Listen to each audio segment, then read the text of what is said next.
嚟到逢星期二、三，成為星期2002喺呢個酷熱天氣警告嘅情況之下，講呢個鬼故，聽你哋嘅靈異故事分享，又會有咩感覺呢？係唔知道會唔會令到你即係涼涼地？如果係可以嘅話咧，即係一個消暑嘅活動嚟嘅。係啦，即係明明流晒汗㗎啦，即係都涼浸浸咁樣嘅。嗱，咁今日咧要分享呢一個嘅即係故事咧，其實就係收集翻嚟嘅。咁呢個古仔咧就係唔係即係分享俾我聽嗰個人唔係當事人啦，佢就話係佢表哥啦。咁而佢表哥咧亦都唔係喺香港生活嘅，咁所以大家可以自己自行去腦補一下，究竟佢係喺一個乜嘢嘅地方嘅發生嘅事啦。咁佢就話咧，佢表哥咧即係讀書時期啦嘅一個經歷嚟嘅。咁佢話咧嗰陣時咧，佢就因為即係唔知屋企人做嘢嘅緣故定係咩原因，咁佢咧就由原本佢住嘅地方就搬咗去另外一個地方。咁於是咧佢就要轉校啦。咁因為咧佢表哥咧其實成績咧都幾好嘅，咁所以咧就話咧基本上就係話佢想入邊一間咧都可以。咁於是佢就即係揀咗一間咧喺屋企附近，即係叫做即係都幾出名嘅學校啦。咁喺網即係喺即係網上面你見到個排名啊各樣嘢咧，佢都話啊都好似幾好咁樣啦。咁所以咧就即係都叫做揀咗即係呢一間學校。咁開頭咧冇諗咁多嘅，點知咧阿表哥咧入咗去讀嘅時候咧，先至開始咧發生一啲即係佢覺得好奇怪嘅事咁樣啦。咁佢就分享咗幾件嘅。咁啊第一件咧就係話，佢話咧好多時候學校咧喺處於冇乜人嘅即係狀態底下咧，就會開始好嘈。即係應該個校園係冇乜人嘅時候，但係就聽到好嘈。你就會聽到咧，好似隱約好多人喺度跑啊。跟住會有一啲即係聲啊，但係你又解釋唔到，明明個學校其實應該已經冇乜人㗎啦，點解會即係會有呢啲咁樣嘅即係嘈吵嘅聲音，會好似有人喺度跑啊各樣嘢嘅聲音呢？咁阿表哥咧都話嘅，即係佢話其實佢有好幾次即係可能放學留咗喺度，可能喺度即係做下嘢啊，做下功課啊各樣嘅時候咧，佢硬係咧就聽到呢啲聲，又會即係感受到有呢一種咁樣嘅感覺咁樣啦。咁佢覺得呢個係一個好奇怪嘅位啦。咁而有試過咧有一次，咁其實咧佢咧就同幾個同學仔咧就喺實驗室嗰度咧就因為一啲即係實驗過嘅樣嘢未有結果，咁所以咧佢咧就要等。咁佢話咧係等到咧放咗學之後㗎啦。佢話咧佢哋喺即係對住個實驗台喺度即係做緊計時好專注嘅時候啦。佢話突然之間喺佢哋前面就有好似有啲人喺前面跑過咁樣。即係你一跑過，你會聽到啊，砰砰砰砰砰咁樣噶嘛。同埋其實你係會分得到究竟係喺外面定還是喺裏面啊嘛。因為咧佢哋話咧當時咧係閂晒門嘅。咁即係話咧，其實如果喺外面傳啲聲入嚟嘅時候咧，其實係你會好覺嘅，即係你會好明顯知道嗰啲聲喺外面，而佢哋咧好肯定嘅就係啲聲係喺裏面。而即係開頭咧，佢哋都覺得即係會唔會又係平時放學聽到嗰啲嘢啊？幾個同學仔咧都即係異口同聲咁講，冇嘢嘅，成日都聽到啲聲啊，即係係咪啲結構啊各樣嘢嘅問題咧？點知下一秒佢話咧喺度即係討論緊嘅時候啦，佢話突然之間咧喺即係有人跑過去，你當由左至右咁跑啦。佢話喺右邊嗰道門，即係個門鎖嗰度，就有人係咁喺度戳個門鎖，咁好誇張咯已經。係啦。跟住佢哋幾個咧即刻超級驚，因為嗰陣時佢話係冇老師喺度嘅，所以咧佢哋咧就即刻咧由左邊嗰道門，即係另外一邊道門啦，即刻衝走咁樣啦。佢話開到嘅，衝咗出去嘅時候咧，其實佢哋都冇理到任何嘢咧，已經衝咗落去個教員室嗰度咧，就去揾啲老師，就同啲老師講，即係特別係揾翻嗰個物理嗰個即係化學老師啦，就同佢講啦，佢話哇上面咁樣啊咁樣啊咁樣啦。跟住個老師咧不慌不忙同佢哋講，哦 OK， 你哋同我一齊上去啦，執好嘢你哋翻去先啦嚇，即係個實驗聽日先再處理啦咁樣，好完全覺得好似好意料之中，好似呢啲事情。即係佢冇表現到好驚恐驚訝先啦，首先係啦。咁佢咧呢一個位咧，亦都係令到佢表哥覺得好神奇嘅地方。咁啊又試過咧，即係呢一次咧，佢話其實已經係最勁嗰一次啦。咁佢話咧嗰一次咧就係放緊一啲嘅假期啦，咁而放緊假期嘅時候咧，其實咧就咁啱咧，佢哋學校咧就唔知有啲咩慶祝活動，咁於是咧佢哋就要派啲人咧就翻去學校嗰度咧喺自己個班房嗰度咧做壁報，咁其實咧做壁報咧，即係都好正常嘅啫。咁你咪幾個同學仔即係邊幾個人去，咁啊好啦，夾定咗，咁就大家一齊去翻去做壁報咁樣啦。咁佢哋話咧，其實咧佢哋連續做2日嘅。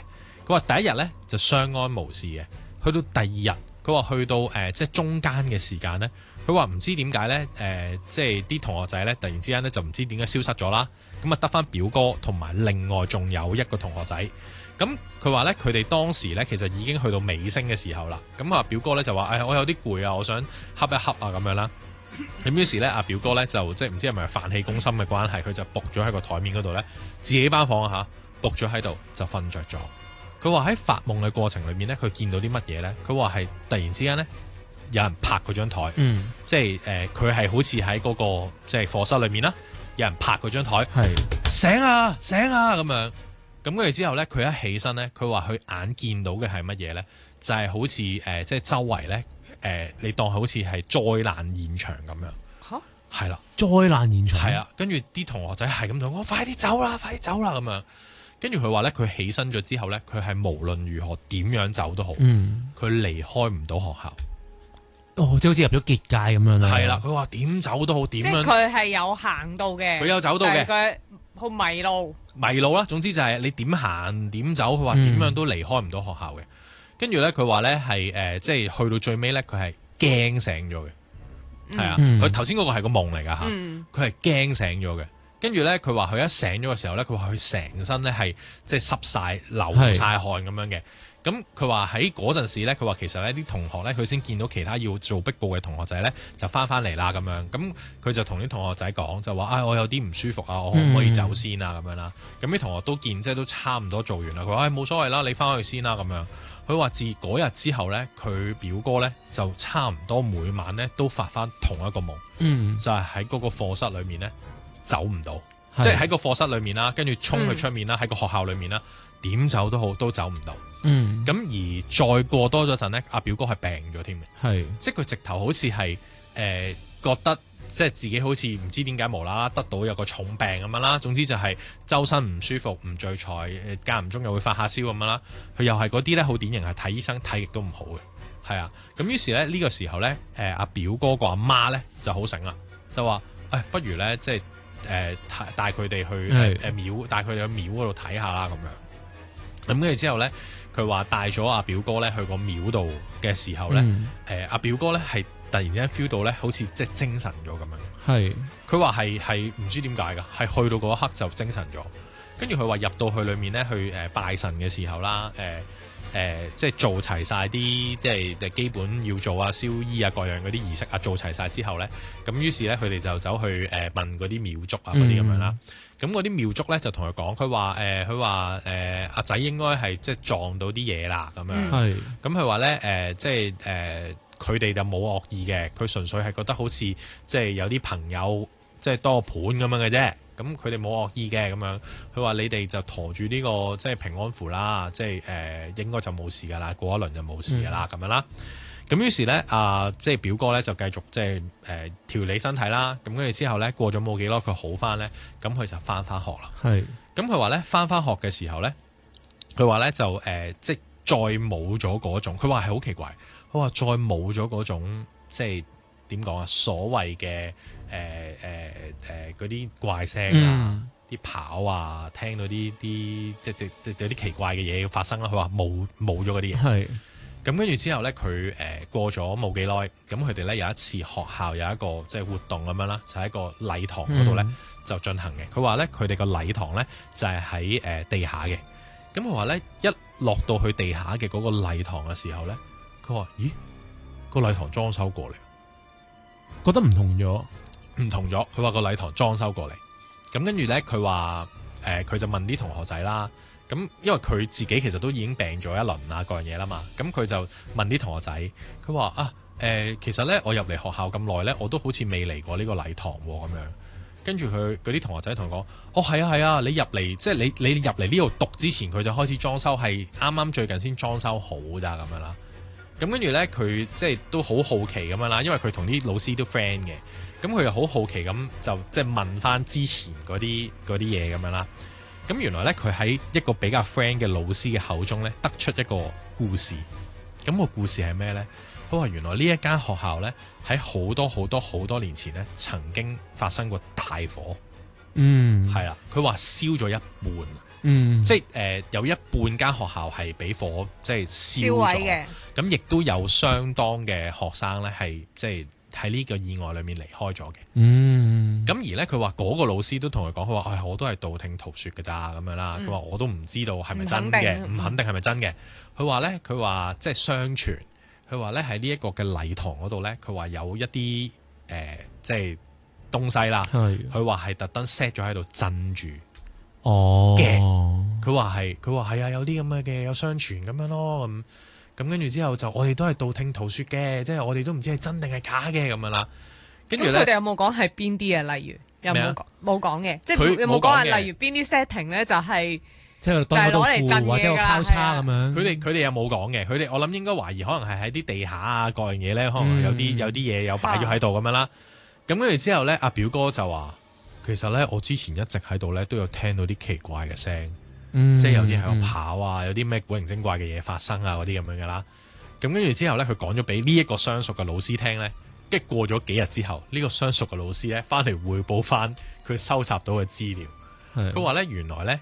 唔係淨係呢個同學仔有聽到呢啲怪聲，佢話咧自從咧即係學校做緊一啲即係類似係大維修或者係一啲裝修內部裝修嘅時候咧，其實咧都有聽到有啲同學或者係啲教職員都有聽到呢啲聲。咁即係唔止一個，甚至乎係10個以上起跳咯。係啦，跟住佢就即係佢哋就喺度估啦，會唔會其實就係喺呢一次嘅裝修嘅過程裡面，其實有移動到某啲嘢。而開咗，所以係嘛？係啦，漏咗個罅出嚟啊！係啦，即係而開放翻嗰一條嘅即係通道，令到嗰啲事情又再出現翻咧咁樣。咁但係當然啦，即係佢嗰個老師都有講，佢就話其實即係管理層嗰啲係唔信呢啲嘢嘅。佢覺得點會有呢啲嘢啊？冇呢啲嘢嘅咁樣啦。咁但係咩？即係以前啲人擺落嘅，就算。即係所謂如果有嘅話，唔知啊，即係可能佢哋覺得就係會唔會係管理層純粹係對外講就係咁講，係啊，但係其實實際上可能其實佢哋都知，咁可能咪啲嘢咪還原翻咯，即係可能係嗰個位應該要擺一個柱，擺一個撐喺度嘅，咁咪要擺翻個撐喺度咯。即係總之就係佢哋想執好啲個學校嘅時候，可能就喺嗰個時間去喐到某啲嘢，令到嗰啲事情即係嗰啲靈異嘅事情出現咗。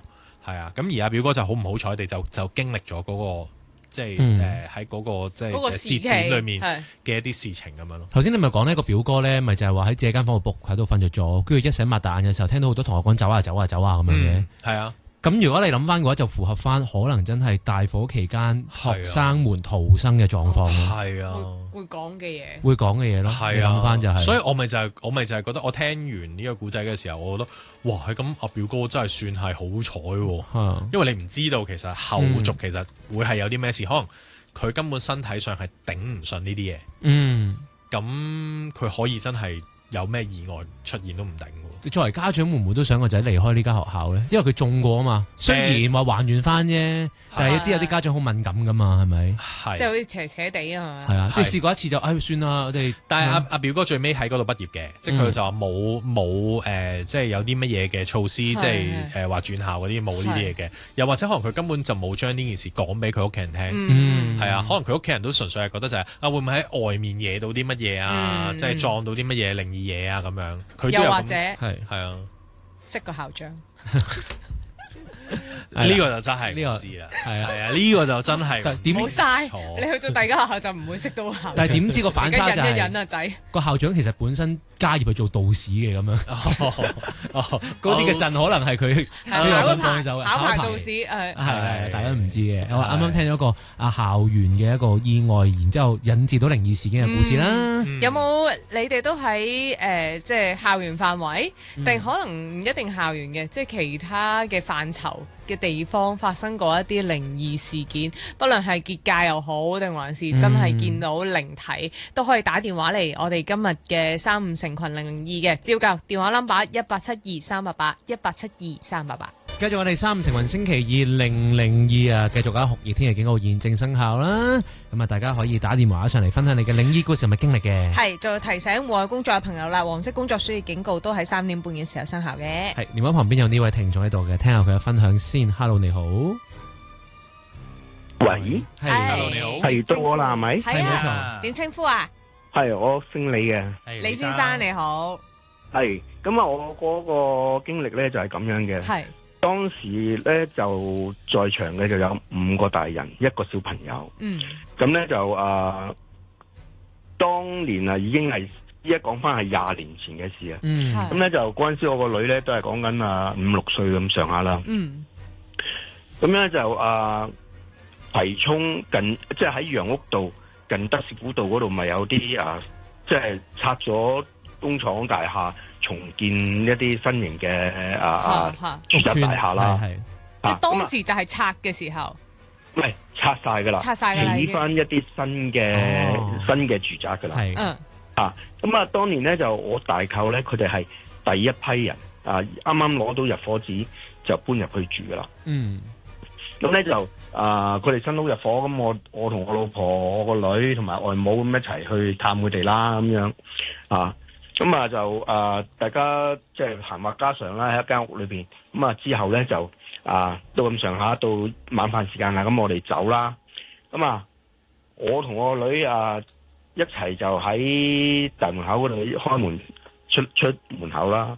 咁我個女咧一開門咧就一支箭咁衝咗出去 lift lobby 出邊。嗯，咁睇住佢轉，即係未轉彎，即係啱啱轉咗彎，未到 lift lobby 嘅時候咧，突然間咧就哇一聲咁面都青晒咁衝翻走翻轉頭喎。咁成班人問佢咩事啦，做咩啦？佢當時又唔講又冇事，即係佢就係面青青，好驚咁嘅樣。咁但係咧又冇話俾我哋聽發生咩事。咁我哋見佢人冇嘢咁唔理啦，咁樣照普通就咁樣出門口搭 lift 落去食晚飯啦咁樣。咁一整個過程咧，佢一路都冇再出聲。咁我個女咧後尾食咗少少嘢之後咧就嘔啦，開始。咁嘔得好辛苦咁樣，就我哋就嗱聲食埋餐，即係好求其咁食埋餐飯就走啦。咁第二日咧，我外母都知道佢係即係。面青青咁，就知道係有問題噶啦，可能係撞到嘢咁嗰啲噶啦。咁之後咧，我外母走去醫治鋪同佢查日嘅埋份，即係醫治鋪話佢喺邊個方位嗰度撞到嘢啦。叫佢燒嘢。係啦，跟住咧就執咗份衣紙買咗啲雪梨豆腐芽菜嗰啲咁樣，喺啲十字路口嗰度幫佢燒咗啲嘢啦，跟住佢就冇事咯。咁都好快。我老婆問翻佢嗰日點解會咁嘅情形咧？佢又話喺衝出，即係喺屋裏邊一走出嚟，未轉入去撳 lift 嗰個 lift lobby 嘅位置嘅時候咧，就突然間見到有個阿伯啲眉毛好長，啲鬚亦都好長嘅阿伯，企咗喺度。一見到佢就好驚，哇一聲咁就走翻轉頭。但係嗰陣時嘅佢係咪冇話係鬼定係乜嘢？佢就係總之見到個阿伯啫咁樣。係啊。不過你哋聽翻，或者你哋當時見唔到，所以你哋都推算都可能係同嗰啲嘢有關啦。係啊，我哋睇佢面色各樣嘢，同埋我哋好快啫嘛，都係講緊全部出晒去，都係講緊半分鐘內嘅事咯。所以但係都唔見到人喎。即係冇嚟都走唔切啦。你媽咪嗰陣時燒，即係去查完日腳啦，咁佢又燒化咗嗰啲嘢啦，咁樣有冇話係幾時你個女就開始冇事咧？咁樣即係佢本身係有冇睇醫生嘅咧？同埋係冇睇醫生啊，即日就冇事啊。即日就已經冇事添啊。係啊，即日都冇事啦。你個女除咗呢一次之外，其實你冇前前後後，其實都覺得，咦，其實佢都好似都 sense 到咧，即係佢係啦，再大個啲或者以前有冇試過？佢有冇嘅，得嗰次冇嘅。不過我自己就都有其他經歷嘅，我都係。反而你 sense 到啊？會唔會你遺傳俾佢啊？係咯，啲人話會遺傳噶嘛。係啊，但你嘅經歷係點？但你係咩啊？你細個嗰陣時定係到大個都係啊？我細個又有試過，大個又有試過見到。講唔講多一單啦？我細個有一段好短嘅啫。好啊，你分享埋啊！當年咧，我自己住喺筲箕灣明華大廈嘅。即係舊式嗰種喎，係大約係9層高定唔知10層。即係唐樓嚟㗎？唔係，明華大廈係房屋協會嘅，佢唔係嗰啲公屋嚟嘅。咁我仲記得係第11座3060添。哇，係會唔會有人住緊㗎而家仲？依家唔會啦，佢已經係拆咗㗎啦。係拆咗重建。我驚有人仲喺嗰度住咧，所以嗰個單位喎啦。嚇親佢。你嗰時一個人住嗰度？唔係，我哋成家人啊，好多，即係一家8口啊，六姐弟加我父母8個人住。就住喺嗰度啦。咁啊，當年咧就我嗰陣時應該係仲係1歲2歲嘅時間嚟嘅。咁啊瞓到半夜就醒咗，咁咧就我話接住手指望住我老豆嘅，我老豆瞓覺嗰個位置嘅。咁啊，我老豆瞓覺嗰個位置咧。當時環境唔係太大，唔係咁好啦。咁我老豆咧佢就瞓喺張帆布床嗰度嘅，側邊咧就係一個地櫃咁樣啦，就冇咗門嘅啦，已經係咁啊攞嚟擺衫嘅嗰個位置就咁啊，我瞓到半夜坐咗起身，咁啊啜住手指，咁我阿媽知道我醒咗點解你仲唔瞓啊？仲喺度坐喺度做乜嘢啊？我話我見到我其中一個家姐坐咗喺我老豆側邊。哇！但係你嗰陣時好細個啫喎，係咯，好細個㗎咋，1至2歲㗎咋。但係已經可以就係可以講到都好完整嘅意思俾爸爸媽媽聽啦，係嘛？講到嗰陣時我講嘢㗎啦，我話我家姐坐咗喺嗰度咁樣咯。係 OK，係。咁啊，我阿媽望啊，已經冇啊，佢話冇喎。咁我話唔係啊，家姐仲坐喺度。咁咧就佢係落床，跟住咧就行過去拍下佢，即係拍下我話嗰個位置。咁我見到咧，我嗰個家姐個嗰個樣啊，就好快咁樣慢慢就變淡，就冇咗。咁嗰個家姐咧，到依家都健在嘅，佢就但係當時我見到嗰個 object 嗰個樣咧，就用你家姐個樣出現，係佢個樣嚟嘅。即係見到嗰個靈體就用你家姐嘅樣出現，坐咗喺嗰度啦。係啊，我見到係佢係坐咗喺度噶。但係我阿媽走埋去拍下嗰堆衫嘅時候咧，就穿過咗佢個樣，拍埋去啲衫度嘅，跟住佢個樣就模糊咗，就唔見咗啦。就咁樣咯。都好細個嘅時候，你都好記得當時嘅。好記性喎，係啊，我今年58歲啦，已經係都仲記得56年嘅事嚟嘅，起碼都。所以我嗰個我係好深刻啊。但其實嗰間屋其實冇乜特別其他異樣發生嘅，即係只不過係嗰一次你咁啱可能見到呢一下。係啊，都好。多謝李生你嘅分享。好多謝。你下次再有其他經歷醒起你啊，可以打電話嚟啦。好啊，多謝你 ，Thank you，拜拜，繼續1872388啦，35情群002，有任何靈異經歷，歡迎你打嚟啦。繼續我哋35情群星期2 002啊，咁喺我哋002嘅第一節嘅時候啦，咁子豪就分享咗一個就喺學校遇到嘅靈異經歷啦，咁樣，咁接住落嚟呢個短短嘅新聞之前嘅時間呢，咁就分享一個呢，就朋友佢目睹嘅一個喺宿舍嘅一個經歷嚟嘅。咁大家知道啦，就係住大學宿舍，若然你唔係宿生嘅話呢，你係12點前就要離開噶啦嘛。咁但係有啲人會中意屈蛇噶嘛。係啦，屈蛇嘅意思就屈蛇成唔成功又另作別論啦。係啦咁樣。咁屈蛇好似係咪要罰錢嘅？要我唔知。使唔使罰錢㗎？我記得好似嗰陣時 Paul 你係咪要罰錢嘅？我唔記得咗。或者總之一定會有啲處分嘅，係啦，因為你都叫做違規嘛，咁樣係啦。咁嗰陣時咧就有個朋友啦，佢 roommate 咧就帶咗個女仔上嚟，就想屈蛇。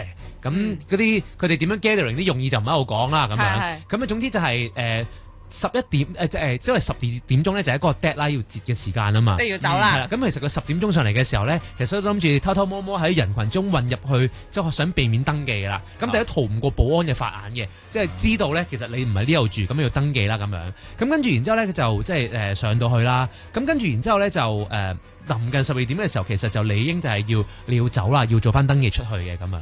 咁跟住咧佢嘅 roommate 啦，我當嗰個係一個A 同學啦。A 同學就話：唔使驚啦，嗱你喺個衣櫃入邊，即係陣間佢就算上到嚟知道呢間房嘅時候咧，只要我哋唔打開嘅呢個衣櫃咧，即係你總有方法係就話我唔知佢去咗邊，佢走咗我唔知咁樣，咁好似賴死唔走咁樣啦。好啦，咁啊11點55分，跟住咧 A 同學咧就叫佢帶上嚟嘅嗰個女仔咧，咁就喺嗰個嘅衣櫃入邊咧就叫做你匿埋一下啦咁樣樣。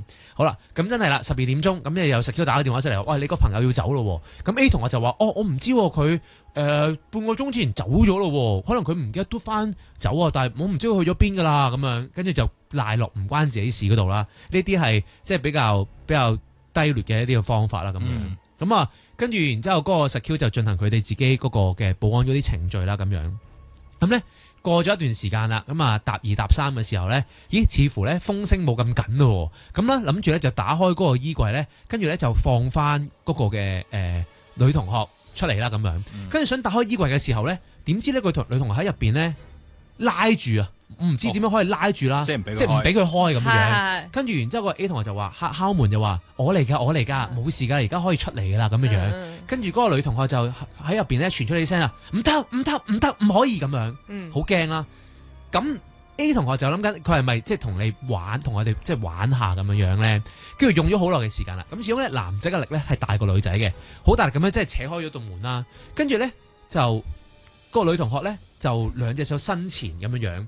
就覺得話哇好光啊咁樣啦，咁跟住 A 同學就同佢講冇事啦，我哋而家可以落嚟啦咁樣。跟住咧 A 同學咧一落咗離開咗個衣櫃之後啦，跟住咧就即刻上喺張床度，跟住咧用被冚住自己，跟住然之後就話對唔住啊 sorry 啊咁樣嘅。咁其實去到呢一個位咧 A 同學都覺得係有啲奇怪噶啦咁樣。咁因為 A 同學佢自己本身係信教啦，咁啊念咗啲經文嘅時候咧。就都搞到有夾下中指啊，有咔哩咔啦嘅嗰啲，我哋即係睇見鬼片嗰啲嘢嘅時候，咁終於即係處理完啦咁樣。跟住嗰個女同學咧就即係冷靜翻落嚟啦。跟住然之後咧，佢就話咧頭先咧佢喺衣櫃入邊55分喺衣櫃入邊嘅時候咧，其實佢推開打開少條罅嘅。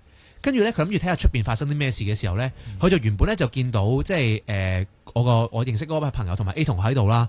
跟住佢話咧，突然之間有個人咧喺嗰條罅度咧望住佢咯。跟住成身黑色嘅影，但係得隻眼，然之後望住佢，跟住同佢講：喂，咁樣喂咗一下啫，咁樣係啦，哇，都夠驚啦，係啦，唔知道你有冇啲靈異故事可以分享下？有嘅話打電話上嚟1872388，1872388。繼續啦，梁浸啊吓，聽我哋3五成運星期2 002啊，咁亦都唔少聽眾打電話上嚟分享個故事啊，即刻接聽電話先，電話旁邊有呢位聽眾喺度嘅 ，Hello 你好。喂 ，hello， 你好，係先生，你叫咩名啊？我姓李嘅，李生你好，係你個古仔係點樣噶？呢個經歷係咁我以前咧就做汽車營業員嘅，即係車行嗰啲 sales，係啦，咁我係以前係做啲日本水貨車啦，咁其實都比較多客人就會 trade in 車，即係車換車啊，係啦，咁我有個同事咧，咁佢有個即係朋友嘅朋友啦，係啦，咁就想將架舊車換部七人車咁樣啦，係啦，咁佢架車就去到我哋公司，咁我哋都會睇翻架車嘅狀況，即係睇下 trade in 幾錢啊，補個差價，係啦，再補個差價咁樣啦，咁咧咁佢係一部黑色一啲細架嘅車仔嚟嘅啫，係啦，咁部車咧就喺我哋公司即係我哋同事發現到，即係下一個車主成交嗰部車咧，就喺我哋公司就1個月嘅。你監仔等一等，係。唔係等一等，唔係你去油車可定有生意啊？即刻要買車啊！即刻買車，係啊！我聽下會等幾耐先。又唔講幾耐喎。我一講你哋聽唔聽到？聽到，請講係啦。咁好啦。咁我想問一句咧，擺1個月係算耐定係快啊？咁嗰陣係幾年前咧，我哋嗰陣啲生意都算旺盛嘅，係啦，即係未去到咁靜嘅，咁其實就都算正常咯。正常啦，第一個月賣得出嘅話，係啦，都正常嘅。因為咁而家咧？而家要等幾耐？我冇做車行啦，而家。我見你話以嗰陣時嘅生意嚟講，算正常。咁因為我有朋友仲做緊啊嘛，咁我都會知道行情。好，咁我哋講翻嗰一個月嘅事啦。係啦，咁架車攞翻嚟，我諗第3日啦。咁其實我哋啲同事最初咧都唔覺得部車有啲咩特別嘢嘅。咁我哋同事之間，即係我哋sales 嚟計啊，都有8至10個人㗎啦，當時。係啦。咁我有個同事咧，就當時佢就買咗自己部車，係啦，咁佢就攞呢部車嚟做腳車，咁我哋好興嘅，代下步暫時。係因為我哋個個都有試車保嘅咧，咁變咗就去爭每一部車都有保險，所以都唔話擔心呢樣嘢。係啦，咁我個同事咧就total 咧就揸咗大約1個星期度嘅啫，係啦，咁其實佢第2日咧就已經開始面青口唇白㗎啦。係啦，即係個人冇血氣啊！即係我哋當初啲同事都覺得啊，佢會病咗啊，或者會唔會疫情啊，或者即係點樣啦？咁但係佢冇任何嘢發生嘅，係啦。咁但係咧，咁我哋觀察咗幾日都覺得唔對啦，跟住都話喂，你不如休息一段時間啦。咁佢嗰陣時咧就將架車就劈低咗喺我哋公司啲，即係冇揸車啦。係啦，啲車場嗰啲露天場咁樣擺咗喺度啦。咁我哋個即係公司個車嘅數量係有100幾200架啊嘛，咁變咗我哋要不斷喐車移車啊咁樣啦。咁咧我哋即係我哋即係計埋我啦，8個同事度啦，大約計埋我啦。咁其實咧喺呢架車咧都陸陸續續係發生好多匪夷所思嘅事情。咁我逐一咁講啦。咁第一咧就係我同事揸架車嘅時候就頂下長軚。咩搶軚啊！搶軚，即係個軚自己係啦，突然間扭啊，自己扭啊，係啦。咁第二樣嘢就係無啦啦，有時可能我得我一個同事喺車入邊啦，咁佢會聽到敲玻璃窗嗰啲聲。我而家係車嚟嘅，我諗即係類似咁咯，勁驚喎，咁樣咯，係啦，就咁樣敲玻璃聲。我同事話：咦，冇人咁認嘅，係啊，咁得佢一個啫嘛，唔會有其他人喺由車內。即係敲玻璃，你明唔明？佢唔係出邊敲入嚟㗎嘛，同埋佢當時係行緊車嘅，係啦，咁係啊，咁係啊，聽到敲玻璃，咁都冇可能啦，係啦，即係唔會係停車有人敲窗或者整蠱你嗰啲啦。第三樣嘢咧就無啦啦，成日啲電台咧就收得好唔清楚，咁我同事都冇留意嘅呢樣嘢，即係仲有啦，就成日都播一首英文歌，咁但係佢會自己播一首英文歌。我唔知啦，因為我哋個個同事都異口同聲咧，話嗰架車成日都係啦，成日聽到嗰一首歌。咦？咁即係你哋好幾個同事都有先後揸過嗰架車攞嚟，我哋輪住喐㗎，係啊，我哋輪住喐，都會喐下啲車咁樣。係啦，咁其實跟住我有啲同事就試過揸下車，突然間黑咗黑，即係我諗眼前啊，眼前佢自己係啊，佢揸下突然間黑咗下。即係當時有同事講會唔會係鬼咁眼啊？即係遮住你隻眼啊，整蠱你啦，定點啊？跟住就黑咗幾秒。即係總之個個揸嗰架車都好似綜合翻，就有少少嘢出現咁樣。係啦，跟住有啲就膊頭好重啦，即係你去 feel 到好似有嘢壓住你膊頭啦。係啦，跟住個個咧都坐完部車都係好攰，同埋即係好似冇晒陽氣啊！即係你咪個人好似揸乾咗。係啦，真係已經好攰啦。咁第一個同事咧，話佢即刻瘦晒啊嘛，佢冇揸架車之後有冇？大肥仔嚟嘅，咁佢，但係我同事就點講咧？佢即係見佢即係唔知，我唔記得，因為幾年前發生嘅，即係但係1個星期後去翻工，我見佢都開始正常翻，即係有翻佢以前，即係有啲血色啊，有圓潤翻嘅佢。係啊，即係開始正常翻咯，冇話完咗，即係可以正常翻。係啦，咁但係收翻就咁我老闆咧就推敲啦，即係話咦點解架車有咁多呢啲嘢？即係唔係一個同事講喎，係幾個同事都發現。個個都中唔對路啦，總之都係覺得。有試過就係可能喺個露天車場冇任何車嘅情況底下，突然間聽到閂門聲。係啦，即係好多奇怪嘢嘅呢部嘢，跟住。咁我同我老闆，即係我哋啲同事就同老闆，喂，老闆喂唔對路喎，部車咁嘅狀況，即係喂係咪揾師傅搞一搞佢，或者 check 一 check 啊？跟住之後咧問翻我咩啊？唔會蝕本咩？要揾個師傅嚟睇。但係你都要為同事健康着想啊！嗰啲車仔唔係好值豐儉由人嘅，OK 嘅。良心企業啊嘛，OK，你好適合做 sales 喎，其實。好嘢。係啊，跟住即係咁，我哋即係呢啲有限錢啫，講真。跟住我哋都即係同老闆講，老闆都即係初初老闆都唔信嘅，但係見我幾個同事咁講，佢哋都唔信唔得啦呢啲就，跟住變咗就揾師傅嚟睇，跟住問翻原來係曾經呢部車事故車就係如何事故咧，就係。撞死咗個女途人，跟住但係個車主就 CM1，係啦，笑死我不過意去。係啦，咁嗰個女性嘅靈體嚟嘅，咁佢咧就一直逗留咗喺架車入邊嘅後座，係啦，坐喺後座後邊嘅，即係司機位後邊個後座嗰位，係啦，一直就坐咗喺度，就冇離開過。係啦，咁但係事後即係你話，即係我老闆揾咗法科師傅去搞，即係老實講啦，即係就算呢啲搞都未必，即係怨氣太重咧，未必真係肯走噶嘛，你明唔明講咩？但係即係，但係咧，我哋即係之後嗰幾日咧，架車就賣咗俾一對情侶嘅，係啦，咁但係係啦，咁又算好得良心企業咧。唔係啊，咁但係我哋即係賣車，即係我哋即係師傅搞，即係做咗場法事，即係有做啲嘢先嘅，都有做嘅，到賣車嗰刻，啲同事都唔覺有啲咩嘅，係啦，即係我哋都即係我唔知佢係即係嗰啲靈體殺力啊，定知係弱咗佢做唔到嘢啊，定係真係？但係總之有成功，有處理啦，係咪？但係處理嘅。但係啲 sales 們有冇 follow up 咧？即係可能問翻車點啊，揸得好唔好啊？係咪好嘢咧？嗰啲啊？唔係據我所知，就好似過咗段時間架車都 total loss 咗嘅。嚇？係啦，即架人冇事，係啦，人冇事嘅，但係架車就好似出咗事咁樣咯。係呢對係呢對買家嘅時候買完之後，係啦，咁都好，咁都叫做大命啦。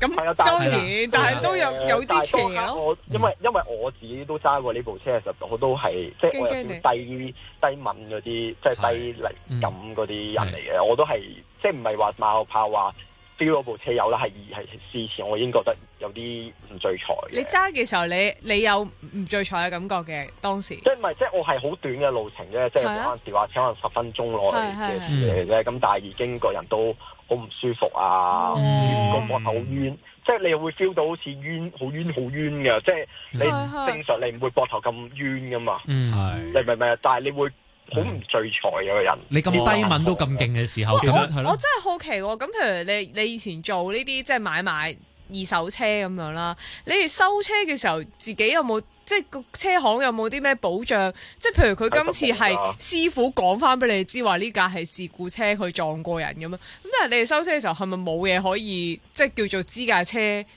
即係除非佢撞得好勁。即係係啊，即係好似我講多少少啦。即係其實我之前有其他行家嘅老闆啊，即係我即係又係做啲日本水貨車，即係二手嘅車嚟嘅，係啦，就唔係全新 brand new，即係唔係嗰啲啦，即係可能喺日本落咗地幾年啦，跟住運翻嚟香港再賣，即係零未出牌咁樣出車嗰啲啦，係啦，咁佢都試過一次咧，經過隧道嘅時候咧，佢就揸住部七人車掛住嗰啲 T 牌咁樣啦，係啦，跟住咧嗰陣仲係未有我套，即係未有易通行啊嗰啲嘢，咁仲係要人手收費啊咁樣嘅。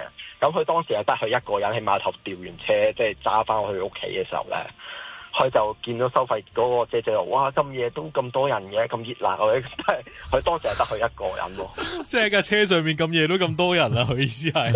個姐姐講啊，即係個姐姐講。收費姐姐講啊嘛。話你架車咁多人。係啊，唔知好似好經典啊！可以過凌晨嘅，可以過凌晨。哇！開 party 啊！唔係，即係類似啦，即係總之話咁多人嘅，即係類似嗰啲啦，即係講呢啲説話啦，咁但係嗰個老闆係當時得佢一個人。哇！咁你老闆咪好刺激咯？係啊，但係佢已經過收費亭，佢點都要過埋個隧道啊嘛。唔係我嗰個刺激低部車㗎嘛。係啦，嗰個刺激係除咗佢繼續揸之後，佢要入隧道，隧道係你個感覺好係啊，好即係困獸鬥嘅感覺係啊。係啊，跟住我聽翻個古仔啦，咁個老闆咧就即係另一間車行老闆嚟嘅，咁佢就去到過埋個隧道咧，平時係咪有啲即係隧道啲工程車啊嗰啲有啲擺喺度，即係你唔係我咁樣一出隧道係可以睇左邊嗰啲係咪啊？通常係左右邊可以停低啲車咁樣啊嘛，佢咧就停喺嗰度，咁啲隧道職員走埋嚟，我話呢度唔停得車嘅喎，你要揸走啊！嗰個老闆得幾錢得我俾。係啊，我聽日揾人拖翻走部車，係我即係寧願罰錢係嘛？佢意思係啦，即係就話架車有問題，唔喐得，係啊，停喺度，即係因為夜鬧定唔知點樣，就話我安排拖車過嚟拖走啊，係咯，佢着燈話拖車，唔揸啦，唔再揸部車，唔再揸部車，都幾醒，係因為你做得車行啲老細全部都信呢啲，即係有拜佛啦，類似嗰啲咁。你冇得唔信啊！個阿姐同埋講咁多人嘅，你俾個姐玩你，咪啲職員同你講，原來啲阿姐都幾大權力嘅喎，咁啊嘛，以前有時真係好難講嘅，即係咁啱個老細真係即係可能時運低，即係咁下咁樣咯。但係冇啊，因為做買賣車實有時你即係我有朋友都試過，即係喺二手市場啦，唔係車行啦，都買咗啲即係係啦，即係燒炭車。咦，你可以再講喎，下次我哋時間關係，你呢兩個都好精彩。即係如果叫做呼應翻我頭先問嘅問題，即係話就算我係車行老闆或者我做車行，都有少少即係防不勝防嘅，係咪呢啲？即係所謂事故車或者其他地方買翻嚟啊嘛，因為你點知啫？或者唔知轉咗幾多手再嚟車行咁樣。係啊，咁樣咯。多謝你啊，李生。你下次再打嚟講翻你呢個，你頭先啱啱其他啲同學都好多古靈精怪嘢。好啊。喂，呢個我一直想打電話嚟，我係偷即係翻工時間偷雞打嚟。唔緊要，你偷雞度走音啊！唔好俾人知咁，你快啲扮冇事翻去做嘢啦！你好俾我哋車行仔係啦，好，拜拜。哇，幾咁驚啊！你諗下，個職員同你講，你走唔緊要，你叫埋你朋友走啊！咁啊，所以有啲人即係堅持唔買二手車，未必係即係佢貪新車或者叫佢有錢啦買新車，而係即係佢就講你買二手車有啲嘢唔係有啲嘢都始終係你唔知道啊，上一手車係點樣？即係要確定係一定係乾淨咯，至少其實你呢一手確定係啊。唔係我知道買新車，我知道，但係你就係聽到無論係普通人啦，定係車行老闆咧，就係架車有事，係即刻就會賣走咯。係啊，即係總之即係唔會留一隻，即刻就賣走咯。嗰啲抵食夾大件嗰啲都有啲係要驚啊嘛，即係要小心，同租樓一樣，係啊，即係同買樓一樣。呢啲係可以係精密科學，但係啲靈異故事就唔係精密科學。係啊，咁啊，但係平嘢冇好係定律，係定律，係啊，係心理學啊定律，係啊。咁如果你都有啲靈異故事可以同我哋分享嘅，歡迎你打電話上嚟，電話號碼18723881872388。下個禮拜我哋再講過。